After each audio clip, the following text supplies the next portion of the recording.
They say a horse's eyes are a mirror to the soul, but what happens when that mirror is shattered? This is a story of Whisper, a champion racehorse whose only purpose was to be fast.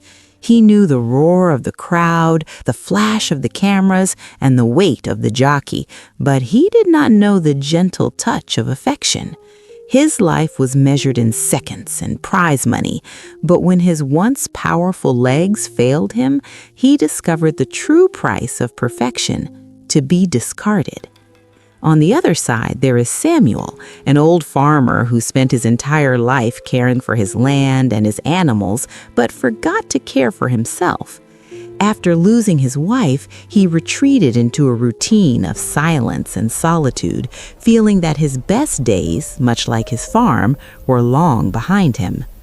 When a horse who only knew speed is forced to learn how to stand still, and a man who has stopped living is forced to find a new reason to walk, something extraordinary happens.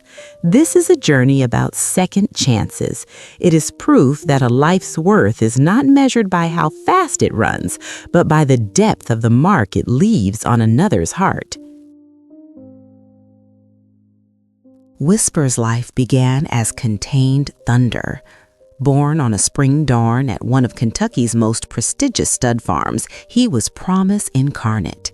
His bloodline, a map of champions traced in noble blood, was the subject of whispered conversations among breeders and investors. His muscles, even in his youth, moved beneath his reddish-brown coat with the fluidity of liquid silk. He wasn't just a horse, he was an investment, a future trophy, a legend waiting to be written. His world was made of immaculate white fences, the highest quality hay, and the timed sounds of training routines. He learned early on that affection was measured in performance. A faster gallop earned an approving pat on the neck, a record time on the training track, an extra apple. He never knew the idleness of an open pasture or the disinterested touch of a gentle caress. His existence was a series of goals to be met, a constant crescendo toward the roar of the crowd. And he delivered on every promise. Under the bright lights of racetracks from Saratoga to Churchill Downs, he was more than a racehorse. He was a phenomenon. The public fell in love with his finishing kick, that final acceleration in the last few hundred yards that left his rivals behind like statues. The newspapers called him the Crimson Flash.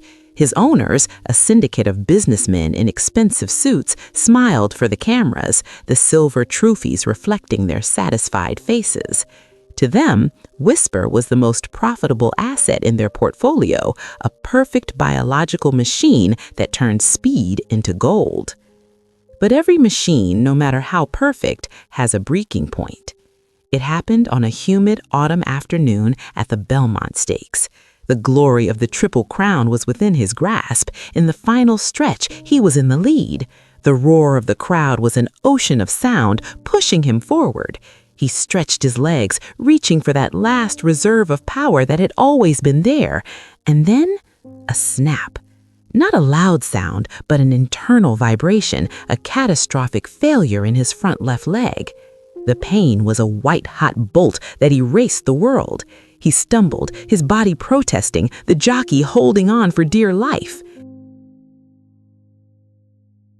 He crossed the finish line in third, limping, his head low, not from defeat, but from pure agony. The silence in the winner's circle was deafening. The owner's smiles had vanished, replaced by masks of calculated concern. The injury, later diagnosed as a sesamoid fracture, was the end. His racing career is over, the veterinarian said, the sentence hanging in the air like a death sentence. The fall from grace was brutal and swift. From the climate-controlled stall with his name on a polished brass plate, he was moved to a muddy paddock at the back of the complex. The visit stopped. The whispers he now heard were not of admiration, but of accounting. The treatment costs? Does the insurance cover it? How much can we get at auction? The champion, the Crimson Flash, had become a depreciating asset on the company's balance sheet. Within weeks, he was transported in a cramped truck to a low-value animal auction in the countryside, a loud, dirty place filled with the smell of fear and despair. Thin, his coat dull, his legs still aching, he stood in a tight pen, his eyes, once full of competitive fire, now empty, reflecting only the confusion of a dethroned king who did not understand his crime. Hundreds of miles away, Samuel Blackwood's farm was an autumn poem in shades of gray. The wooden fences, which he and his wife Martha had built with their own hands 30 years prior, were now sagging in places. The paint on the barn, a vibrant red in Samuel's memory, was now faded and peeling like an old photograph worn by time. Ever since Martha was gone, taken by a swift and merciless illness 2 years ago, the farm seemed to have lost its breath along with her. Samuel's routine was his only refuge from the deafening silence.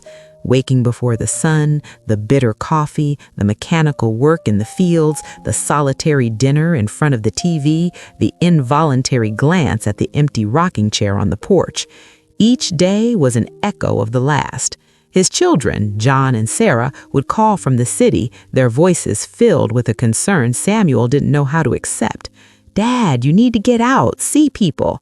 Dad, why don't you sell the farm and move closer to us?" He would push them away with monosyllables. "I'm fine. I don't need anything."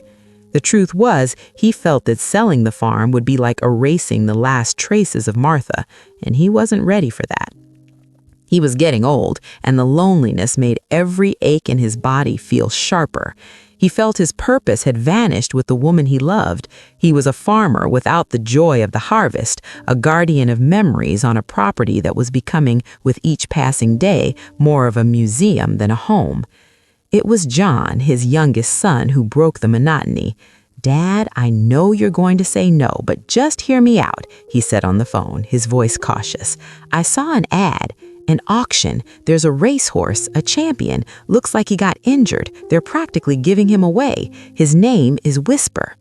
"A crippled racehorse? What the hell would I do with that, John? Another broken soul for me to take care of?" Samuel's reply was sharper than he intended. "Don't think about him, Dad. Think about you. You need a project, something to care for that isn't just this empty house." Samuel hung up the phone, irritated, but the seed was planted. That night, sleep wouldn't come. He tossed and turned, the name Whisper echoing in his mind. A champion, discarded when he was no longer useful. The irony was so bitter he almost laughed. He got up and went to the window, looking out at the moonlit fields. He, more than anyone, understood what it felt like to have your value expire. The next morning, moved by an impulse he didn't fully comprehend, Samuel took the keys to his old Ford pickup. He didn't tell anyone. He just left a note on the kitchen table. Went to take care of something. He wasn't going to the auction to save a horse. He was going to see if, in the eyes of another discarded being, he could find a fragment of himself that was still worth saving. Samuel's journey was a silent pilgrimage through a landscape that mirrored his state of mind.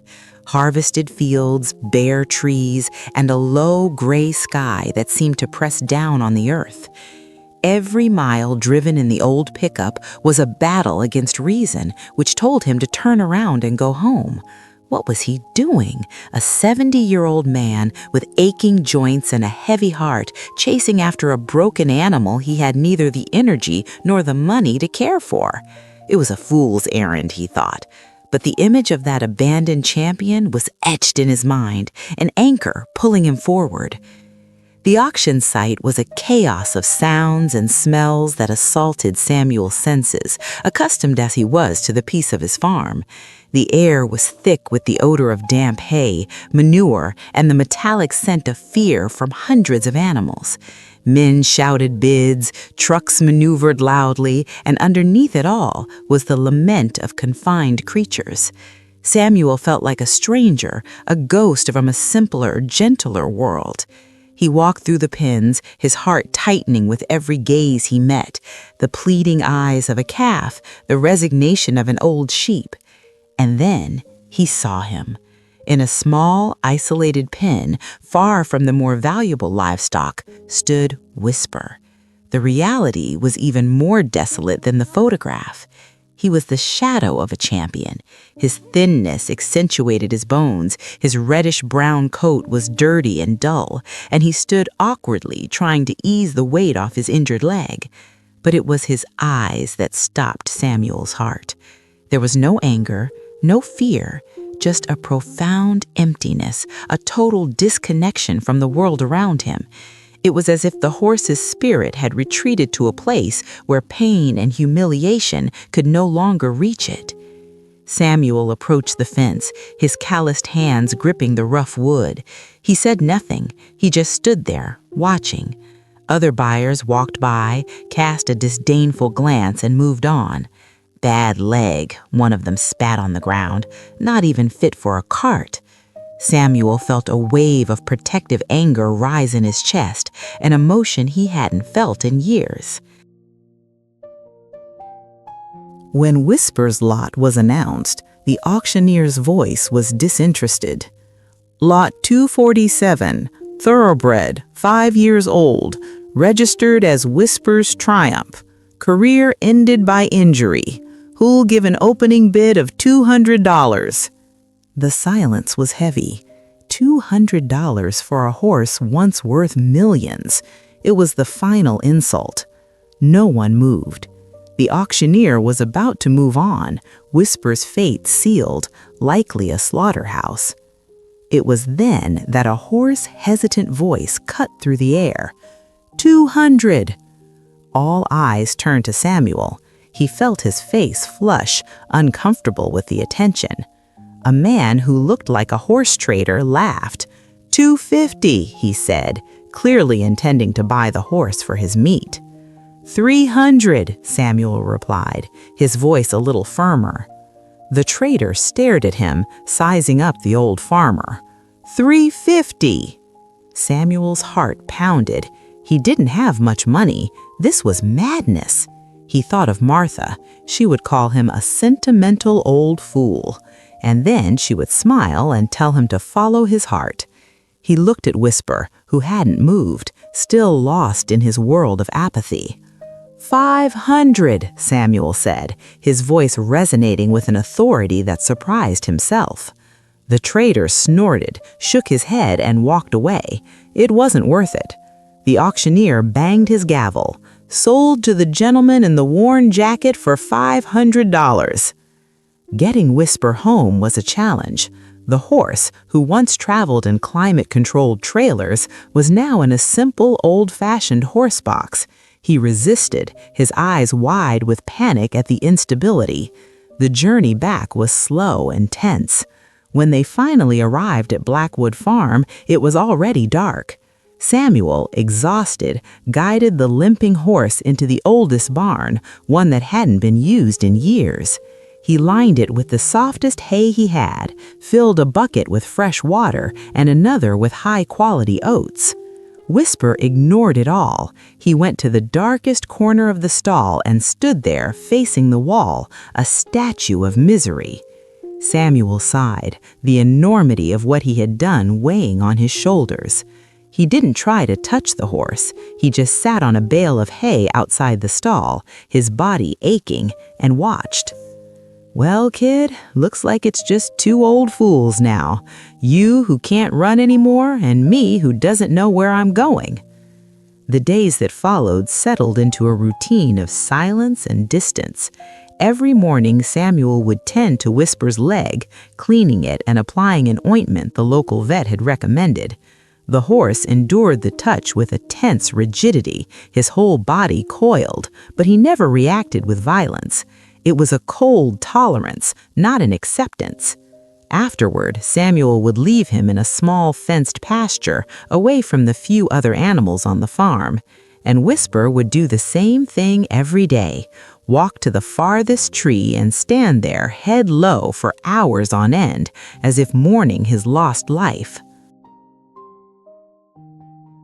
Samuel tried everything.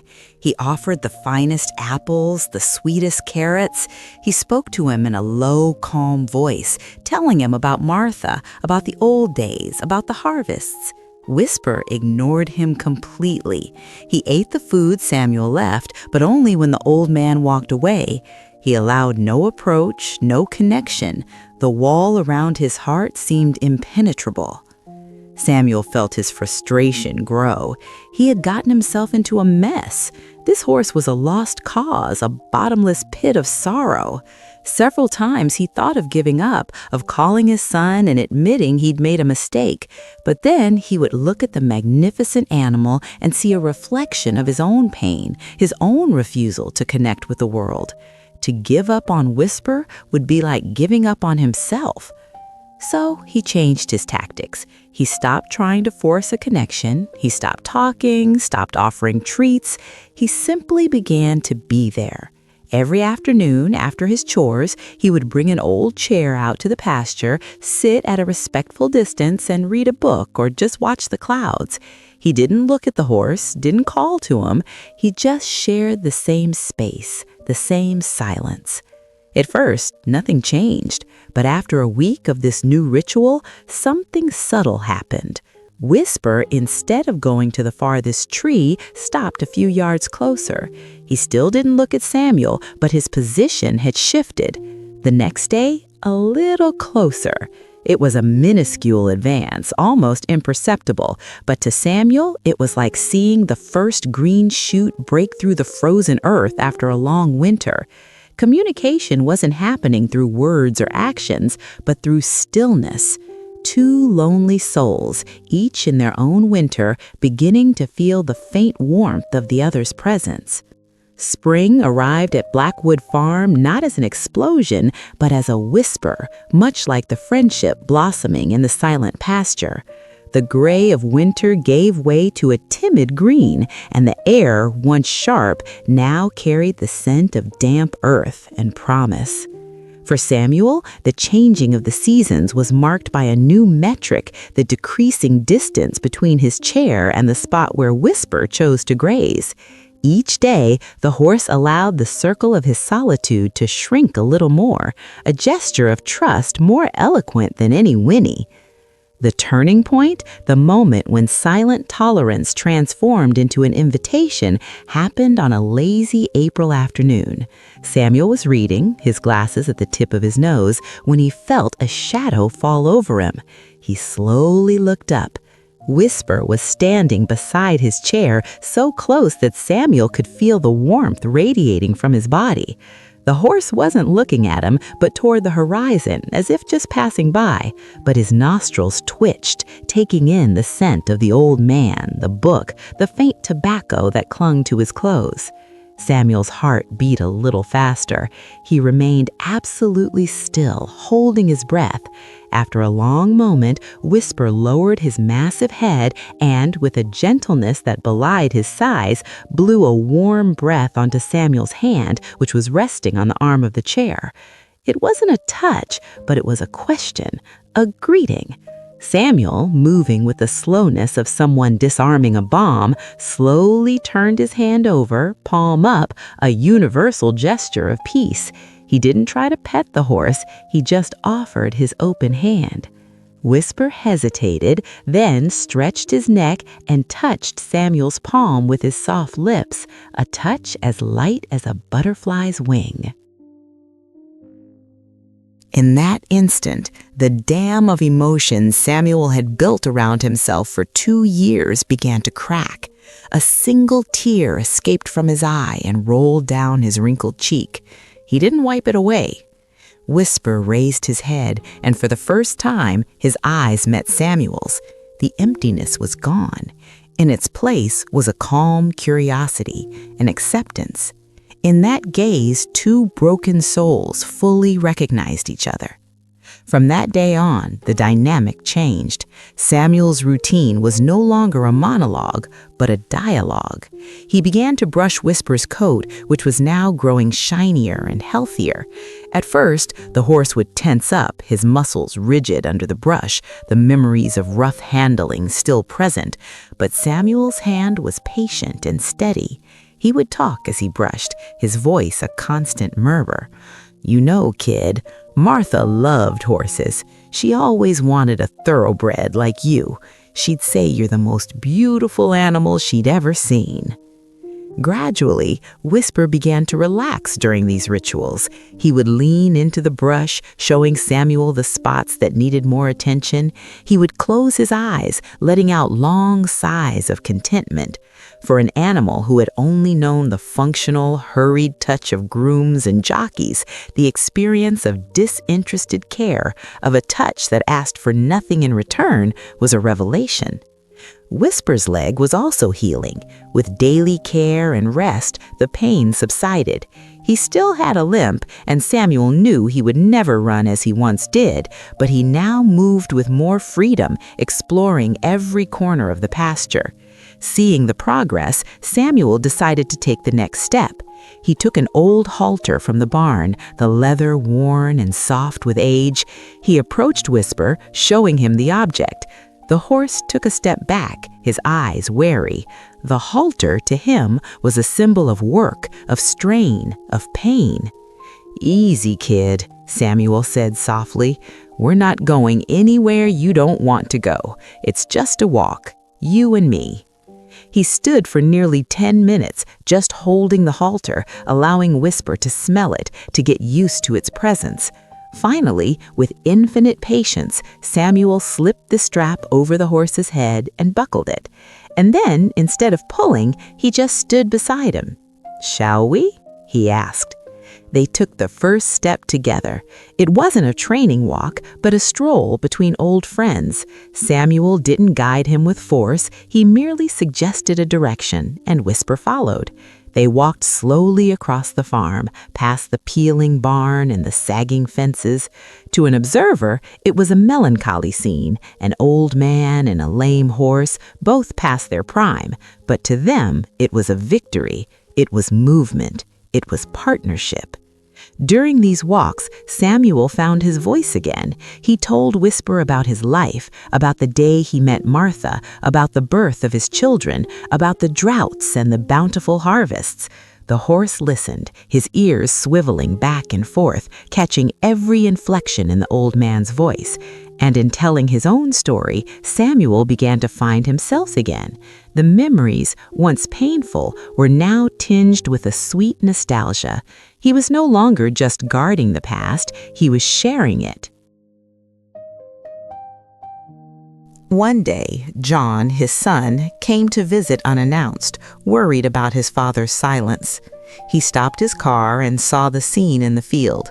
His father, standing next to the enormous horse, laughing at something, his hand stroking the animal's neck. John had never seen his father look so light, so at peace since his mother's death. He didn't get out of the car, he just watched, a lump in his throat. The project he had suggested for his father had become something much more profound. It had become a mutual resurrection. The horse who had lost his speed was teaching the old farmer the beauty of walking slowly, and the man who had lost his joy was giving the discarded champion something no trophy could ever offer, a home. Summer arrived at Blackwood Farm with a vitality unseen in years. Driven by a newfound energy, Samuel began to mend the old fences, to paint the barn a vibrant red that recalled Whisper's coat under the sun. The farm, like its owner, was awakening from a long slumber. John and Sarah, his children, now visited more often, not out of obligation, but for the joy of seeing their father smile again. They brought the grandchildren, and the sound of children's laughter once again echoed through the fields, a sound Samuel thought he would never hear again. Whisper was the center of this new universe. He had become a completely different creature from the apathetic ghost Samuel had found at the auction. His coat gleamed, his muscles had regained their tone, and his eyes were now alert, intelligent, and filled with a quiet affection. He followed Samuel around the farm like a loyal shadow, resting his head on the old man's shoulder as he fixed a fence, or waiting patiently at the gate when he returned from the village. To the children, he was a gentle giant, allowing their small hands to stroke his muzzle, enduring their joyful shrieks with the patience of a saint. Whisper's limp never completely disappeared, a constant reminder of his past. But Samuel, with his farmer's wisdom, could see that the desire to run still burned within him. On windy days, he would see the horse's muscles twitch, his nostrils flare, his gaze fixed on the horizon. The champion still lived in there, beneath the surface of the tranquil companion. It was on a golden late summer afternoon that Samuel had an idea. He saddled Whisper, something he had never done before. The horse tensed for a moment, the saddle bringing back memories of weight, strain, and pain. "Easy, kid," Whisper said, his voice full of reassurance. "There's no finish line today, no stopwatch, just the wind." With some difficulty, the old farmer mounted the horse. It was the first time he had ridden in over a decade. He felt the contained power beneath him, a vibrant energy. He didn't take the reins tightly, he just held them lightly. They walked to the top of the highest hill on the property, from where they could see all his fields stretching out to the horizon. They stood there for a long time, watching the sun begin to set, painting the sky in shades of orange and purple. The world was at peace. "You know, Whisper," Samuel said, his voice thick with emotion, "I thought my galloping days were over. I thought all I had left was to wait for the end. But you reminded me that every day is a new beginning, no matter how broken we are." He leaned forward, resting his forehead against the horse's mane. "Are you ready for one last gallop, my friend? Not for a trophy, not for the crowd, just for us." As if he understood every word, Whisper gave a low, eager whinny. Samuel loosened the reins completely. "Then let's go," he said, and they ran. It wasn't the explosive speed of a racing champion, but it was something far more beautiful. It was a free, rhythmic, powerful gallop. Whisper, even with his injured leg, found a gait that caused him no pain. He ran for the sheer joy of running, the wind whistling past his ears, his hooves pounding the soft earth. And on his back, Samuel was not a 70-year-old man. He was a young man again, laughing through tears, his heart so full of a pure, overwhelming joy it felt like it might burst. They galloped through the golden fields, two souls who had been discarded by the world, finding their redemption in each other's freedom. There was no finish line, only the endless horizon. In that moment, the horse who only knew how to run fast learned how to run free, and the man who had stopped living galloped once more. Modern society has an obsession with perfection and utility. We value what is new, what is fast, what produces results. And too often we discard what is broken, what is old, what no longer serves its original purpose. The story of Whisper and Samuel is a powerful reminder that a life's true worth lies not in its performance, but in its presence.